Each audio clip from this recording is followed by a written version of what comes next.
ہم بات کریں گے کہ اسلامی طرز سیاست اور غیر اسلامی طرز سیاست، غیر اسلامی یا دوسرے معنوں میں ہم یوں کہہ لیں کہ اسلامی جمہوریت اور مغربی جمہوریت۔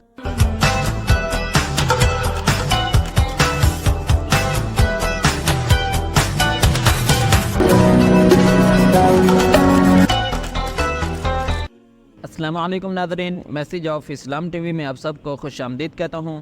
ناظرین، جس طرح کہ آپ جانتے ہیں کہ ہمارے ملک میں انتخابات کا سلسلہ وہ شروع ہونے والا ہے، عام انتخابات کا سلسلہ، تو اس حوالے سے چند چیزیں میں نے نوٹ کی ہیں کہ بعض ہمارے ملک میں بعض لوگ ایسے ہیں کہ جو یہ خیال کرتے ہیں کہ یہ جو سیاست ہے، یہ جو موجودہ سیاست ہے، موجودہ جمہوریت ہے، یہ اسلام میں نہیں ہے، یا اسی طرح اور بھی بہت سے جو تنقیدیں ہیں وہ کرتے ہیں اس پر۔ تو آج ہم یہ واضح کریں گے کہ اس چیز کو سمجھنے کی کوشش کریں گے کہ اسلام کا طرز حکومت کیا ہے، اسلام کا طرز سیاست کیا ہے، اور کیا یہ جمہوریت اسلام میں ہے یا نہیں۔ ان سب چیزوں کو ڈسکس کریں گے، اور اسی کے طرح اس سلسلے میں ہم یہ بھی بات کریں گے کہ ایک مسلم حکمران کیسا ہونا چاہیے، اس کے اندر کون سی خصوصیات ہونی چاہیے، کون سی خصلتیں ہونی چاہیے، ان سب چیزوں کو ڈسکس کریں گے۔ اس لیے آپ سے گزارش ہے کہ آپ اس سلسلے کو بالکل بھی سکپ نہ کرنا، اس ویڈیو کو بالکل بھی مس نہ کرنا، اور اینڈ تک ضرور دیکھنا۔ تو چلتے ہیں اپنی ویڈیو میں، لیکن اس سے پہلے آپ کی ایک چھوٹی سی گزارش ہے کہ اگر چینل پر نہیں ہے تو اس کو سبسکرائب کر لیں، اور اس ویڈیو کو بھی لائک ضرور کر دینا تاکہ زیادہ سے زیادہ لوگوں کا بھلا ہو سکے۔ تو ناظرین کرام، آج ہم بات کریں گے کہ اسلامی طرز سیاست اور غیر اسلامی طرز سیاست، غیر اسلامی یا دوسرے معنوں میں ہم یوں کہہ لیں کہ اسلامی جمہوریت اور مغربی جمہوریت۔ تو ناظرین کرام، جو اسلامی جمہوریت ہے یا اسلامی سیاست ہے،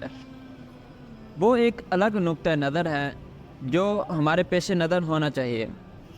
اسلامی طرز حکومت اور طرز سیاست میں اور مغربی طرز سیاست اور طرز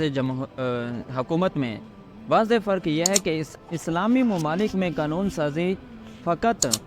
انتظامی اور تدبیری معاملات میں ہوتی ہے، اور قرآن اور سنت کے خلاف کسی بھی قانون بنانے کی اجازت بالکل نہیں ہوتی۔ تو بعض حضرات، بعض لوگ یہ تنقید کرتے ہیں کہ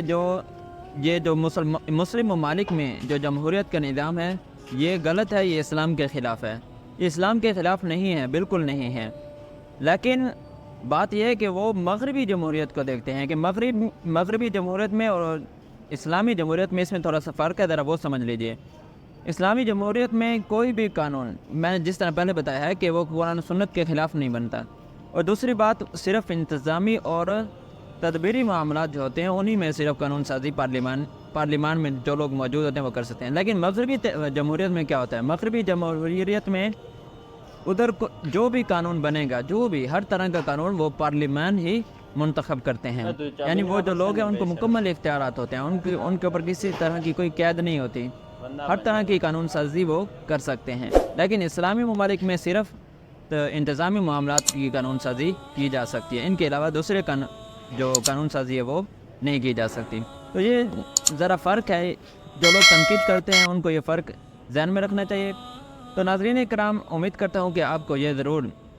سمجھ آ گئی ہوگی کہ مغربی جمہوریت یا مغربی سیاست اور اسلامی سیاست اور اسلامی جمہوریت میں کیا فرق ہیں۔ باقی رہا یہ سوال کہ یہ جمہوریت کا نظام اسلام میں ہے یا نہیں، یہ ایک علیحدہ ٹاپک ہے، اور اسی طرح ایک اسلامی جمہوریت یا پارلیمنٹ جسے ہم کہتے ہیں، جنہیں ہم لوگوں کو منتخب کر کے جہاں بھیجتے ہیں پارلیمنٹ میں، وہاں اراکین میں کون سی خصوصیات ہونی چاہیے، یا جو ہمارا وزیر اعلیٰ یا صدر ہوتا ہے ان کے اندر کون سی خصوصیات ہونی چاہیے، اس موضوع پر ہم بعد میں ڈسکس کریں گے۔ تو امید کرتا ہوں کہ آپ کو یہ ویڈیو ضرور پسند آئی ہوگی۔ ویڈیو پسند آئی تو اس کو لائک ضرور کر دینا، اور چینل پر نہیں ہے تو سبسکرائب کر لینا۔ ملتے ہیں اگلی ویڈیو میں، تب تک کے لیے اجازت۔ السلام علیکم وآخر دعوانا ان الحمد للہ رب العالمین۔